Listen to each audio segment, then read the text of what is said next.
的观众朋友们，大家好，欢迎您收看本期的留美三人行。中国学生在美国留学，除了想要获得良好的教育资源、丰富的生活经历，可能更加关注的是获得一份别样的工作体验。那么，在美国找工作，中国学生到底会遇到哪些困难呢？又将如何解决？今天我们就来到了美国奥本大学，来听一听本校学生以及工作处的工作人员会给我们哪些建议。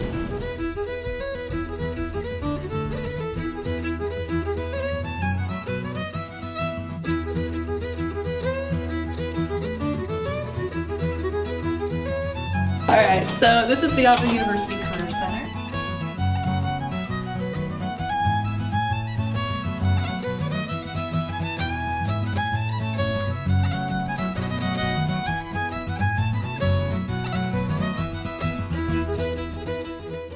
What do you think is the most difficult is for international students to networking here or getting a job in the US? You know, communication skills is the #1 concern that we have with most international students and students from the U.S. as well. The ability to not only communicate effectively in a way that employers will understand but also relate to is very important and very challenging for many students. This is an area that I think is a common concern, and so we work with students with mock interviews to help them be able to market themselves more effectively. One of the biggest challenges for international students is not only communication barriers but also marketing themselves. In many cultures, that's not a comfortable thing to be doing, and so breaking that barrier between marketing themselves, putting their best foot forward, as opposed to bragging, can be a challenge, and making sure that they're doing so effectively during an interview. So that interview aspect can be a challenge for many people, and that is one of the big pieces. The other part being networking, utilizing the network of students, alumni, and of course group organizations is important. And so helping students get connected with those different groups, getting contacts in every area that they're thinking about and leveraging them effectively is important. LinkedIn is a great way to do that.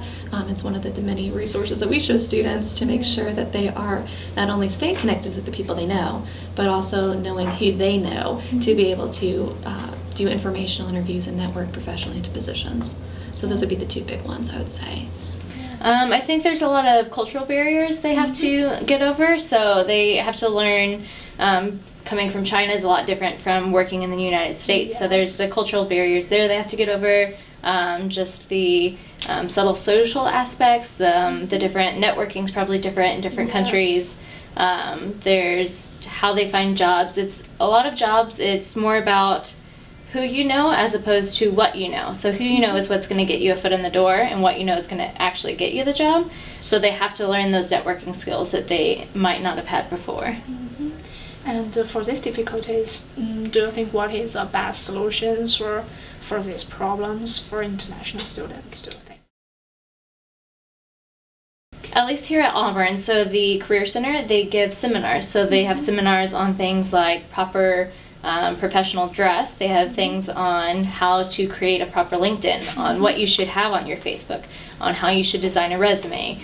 So these seminars are open to all students, so international or non can come. And so I think coming to these seminars would be a good step in the right direction. And then the Career Center also offers career counseling advisors, so they help you with resumes, they do mock interviews, things along those. So that's going to help you learn how to perform well in like an interview situation, and what the steps you need. They're going to show you what employers are looking for here in the U.S.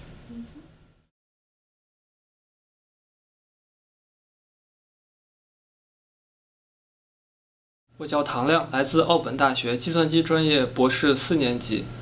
去年我在加州旧金山 Salesforce 公司实习，担任软件工程师。大家好，我是陈子韵，我是奥本大学本科2年级的学生。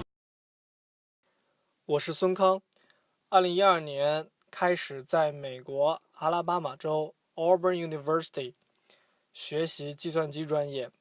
2014年我获得了 Master Degree of Computer Science and Software Engineer， 然后紧接着我开始在苹果公司开始工作。去年实习过程中，除了技术上的难题以外，我遇到最大的问题就是和 boss 的说话了。因为一开始的时候，比较害怕和 boss 讲话，然后 boss 的很多东西我没有领会清楚，这样的话我做的东西就会事倍功半。然后后来我发现，其实和经理或者 boss 讲话也没有那么难。我尝试着多和他沟通，然后清楚了他的意图，这样的话，我做的东西他也会满意很多。所以大家在平时的话，可以多问老师，多和老师聊一些学术上的问题呀，专业上的东西。这样的话，对你将来在工作中和经理或者 boss 讲话会有帮助。我觉得在这边的美国人，他们非常乐于表达自己的一个看法，而中国人可能由于一个文化的差异，然后中国人都会比较谦虚，比较内敛一点。然后，但是我觉得有时候表达自己的一个观点的话，会让别人刮目相看。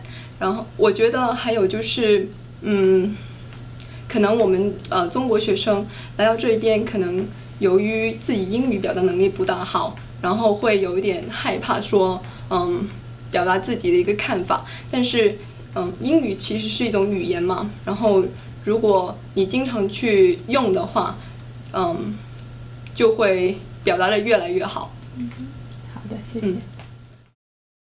非常巧的一个机会是，我当时还是想再修改一下简历的一些东西，觉得简历可能有些地方还是没有写的特别好，所以就再次去到 Career Center 去，能够跟那里的 staff 能够面谈，然后能够相互讨论一下这个简历可以提高的东西。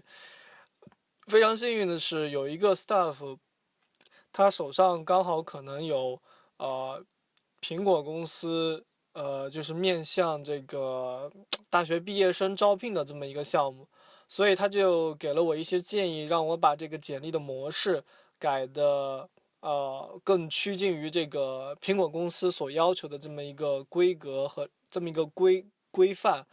所以就是按照他的这个建议改完之后呢，他就帮忙把我这个简历放到了这个 program 里面。所以非常幸运的就是大概半个月到1个月之后，我就拿到这个苹果公司去on-site interview 的这么一个机会。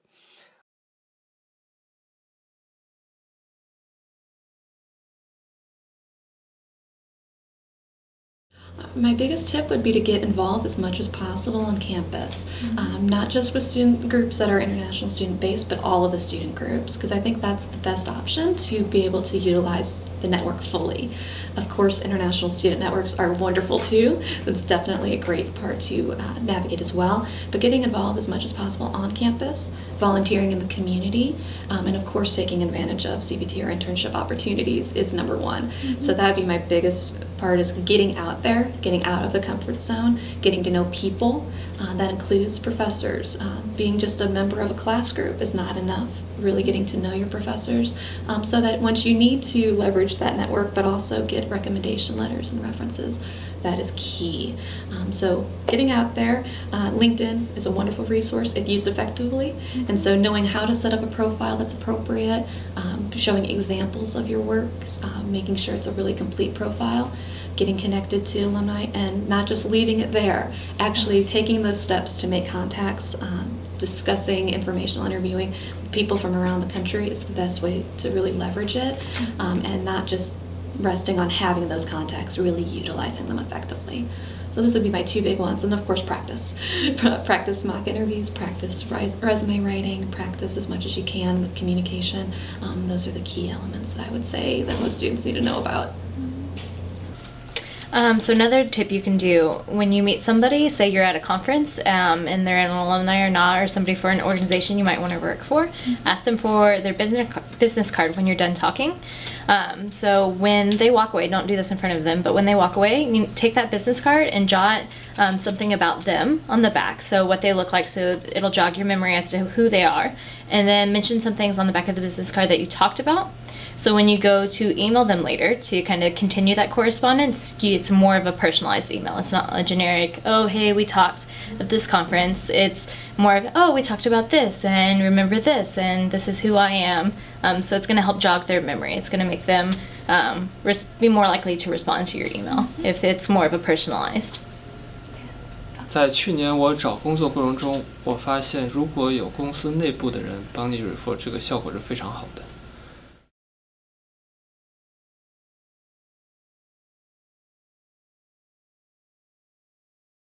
第一个，我觉得自己导师手底下的师兄师姐已经毕业，在美国各个公司工作的这些师兄师姐这么一个资源，还是非常有效的。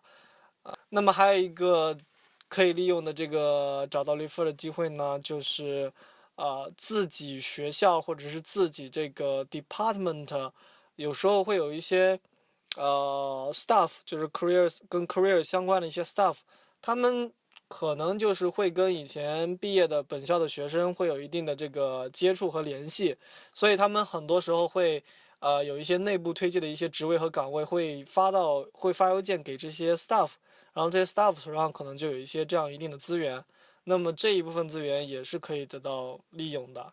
在互联网，就是在网络上，就是咱们华人留学生的一些论坛，一些组织，即使就是在各个大公司，比如说 Google Facebook 在各个大公司里面，他们有很多华人已经在那边工作，然后他们可能会有一些人比较愿意，就是说即使是陌生人，但是他也会乐意于给你去推荐一些机会，因为这样他们自己也能够拿到一些 bonus， 然后同时也帮助更多的中国人去进入到这些企业去工作。